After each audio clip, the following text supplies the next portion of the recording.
هره ګړۍ د افغانستان له ګوټ ګوټ څخه تازه او کره خبرونه وڅارئ. له امنیتي او سیاسي بدلون نیولې تر ټولنیزو، کلتوري او اقتصادي مسایلو پورې موږ یې بې پرې او متوازن تر تاسو رسوو.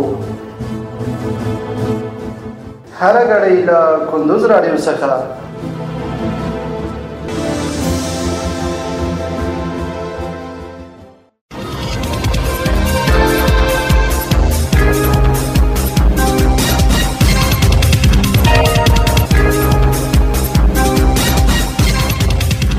سلامونه او وخت مو په خیر. پام راوړم د کندوز راډیو د دې ساعت مهمو وروستۍ خبرونو ته. نن پنجشنبه د وږي 14مه نیټه ده چې د 2025م کال د سپتمبر له 4مې نیټې سره سمون لري. روانه خبري ګړۍ درته زه عبدالجلیل احساس وړاندې کوم. خو په پیل کې هم د څو مهمو خبرونو سرټکي.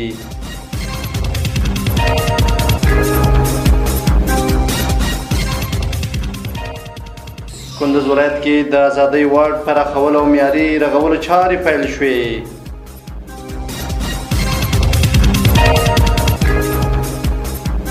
سویلي کوریا له افغان زلزله ځپلو سره د $1 میلیون د مرستې اعلان وکړ.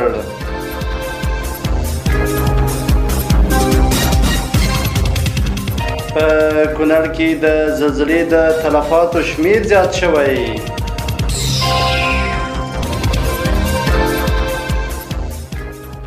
او په هند کې سیلابونو 30 تنه وژلي او له 354,000 ډیر کسان یې اغېزمن کړي.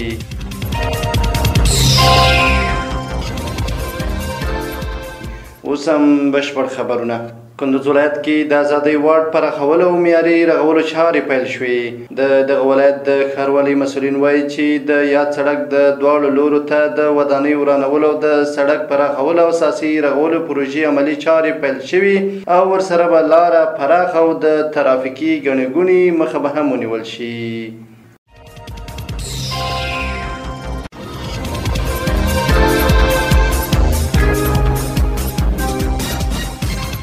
سویلي کوریا له افغان زلزله ځپلو سره د $1 میلیون د مرستې اعلان وکړ. د سویلي کوریا د بهرنیو چارو وزارت ویلي چې د افغانستان په ختیځ ولایتونو کې له زلزله ځپلو سره $1 میلیون مرسته کوي چې دغه مرسته به د ملګرو ملتونو د بشري مرستو د همغږۍ دفتر اوچا له لارې ورسول شي. یاد وزارت په خپله اعلامیه کې هیله ښودلې چې دغه مرسته به له اغېزمنو سیمو سره د بېرته رغېدو او عادي ژوند ته د اوسېدونکو د ژر ستنېدو په برخه کې مرسته وکړي.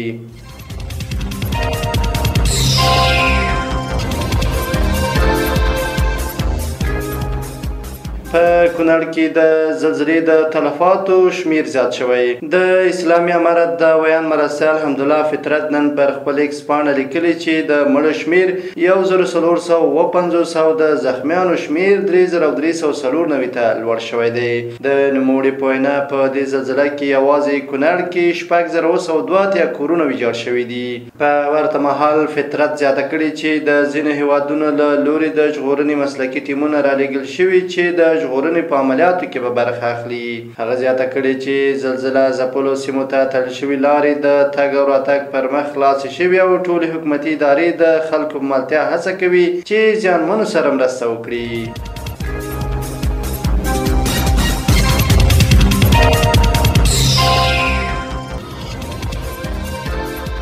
او وروستۍ خبر دا چې په هند کې سیلابونو 30 تنه وژلي او له 354,000 ډیر کسان یې اغېزمن کړي.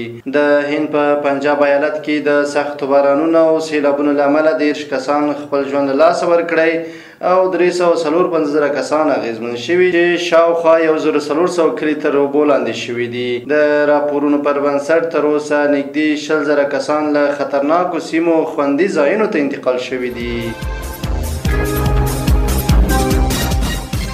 دا د دې مهال مهمه وروستي خبرونه. تر بیا ښه وختونه لوی الله ومن شه.